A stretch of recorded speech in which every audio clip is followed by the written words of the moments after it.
grave ce qu'il a dit là, mettez-le en prison. Je crois que la gravité de ce que j'ai dit se situe au niveau même de la commission des faits, pas la dénonciation.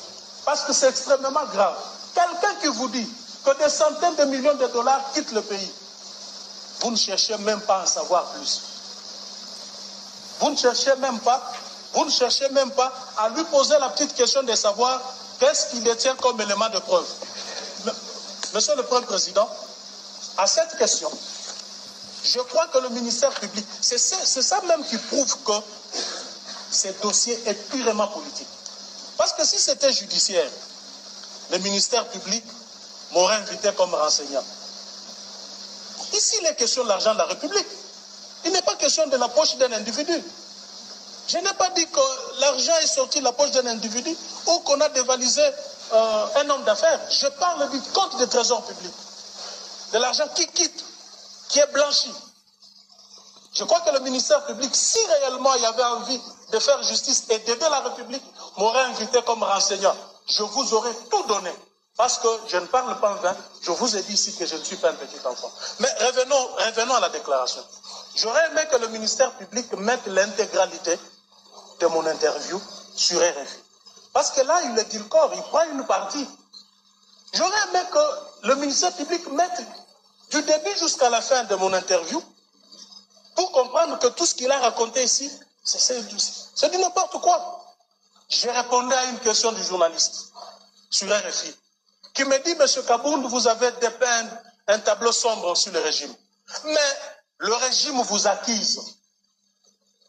Là, 2 jours après mon point de presse, à l'UDPS, ils ont organisé une réplique, un point de presse aussi, dans lequel j'ai été insulté, traité de tous les noms d'oiseaux, ou on m'a même traité de quelqu'un qui s'est enrichi illicitement. Et le journaliste me dit, on t'accuse aussi d'être enrichi illicitement. Qui m'accuse? C'est mes anciens compagnons de l'UDPS. Ce sont mes anciens compagnons de l'UDPS qui avaient tenu un point de presse de réplique. Alors quand je réplique à qui? À ceux qui m'ont accusé, n'est-ce pas? À ceux qui m'ont accusé, n'est-ce pas? Parce qu'ils m'ont accusé, ils étaient premiers à m'accuser de m'être enrichi illicitement. C'est là que je dis, la preuve de mon enrichissement illicite, c'est quoi? Ils disent, non, tu as construit une belle maison à Kingaboua. Je dis, mais non.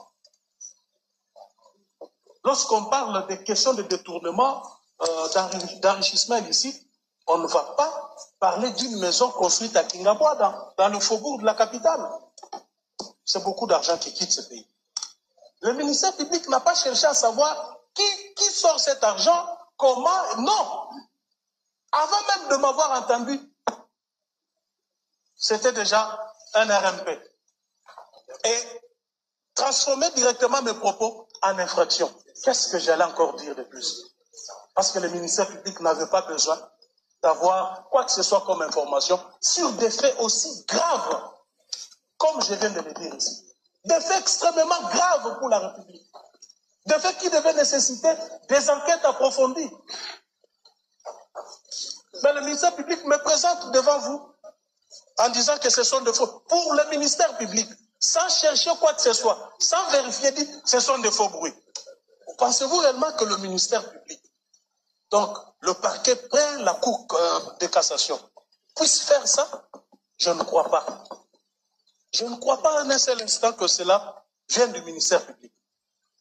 Parce que pour que ça soit un faux bruit, il faut que ça soit faux. Pour que ça soit faux, il va falloir que le ministère public puisse enquêter et se rassurer que c'est faux. Mais sur base de quoi le ministère public a dit que c'est un faux bruit? Parce que moi, je vous ai dit ici que j'étais au cœur du régime. Il aurait suffi que je sois appelé comme renseignant. J'allais coopérer avec la justice. Et l'objectif de ces procès, c'est bien de cacher tout ça. C'est bien d'étouffer tout ça. L'objectif de mon emprisonnement, c'était tout ça. Il faut le mettre là-bas parce qu'il va beaucoup parler. Il faut l'arrêter, il faut organiser.